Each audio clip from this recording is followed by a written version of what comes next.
العادي. أنا هذا هو النهار اللي غادي يتكرفسوا لي فيه، وأنا في رمضان وأنا صايمين.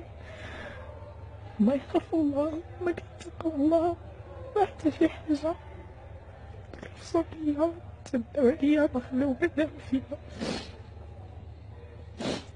حنا برمضان شهر ديال الصيام، شهر ديال الرحمة، شهر ديال المغفرة.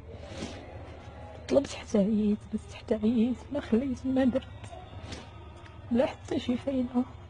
تكرفسوا ليا فما بغاو، نزلوني عاوتاني جدة، لوحوني لوحدة أخرى. مرضت، دخلت في هاد السبيطار. ملي خرجت من السبيطار قلت أنا ما غنقدرش نسكت على هاد الحالة هادي. مشيت وديك النهار صعب ليا أن هنايا كاين القانون، كاين شي حاجة سميتها اللي غادي ينصفوك، غادي يجيبو لك حقك. مشيت ديكلاري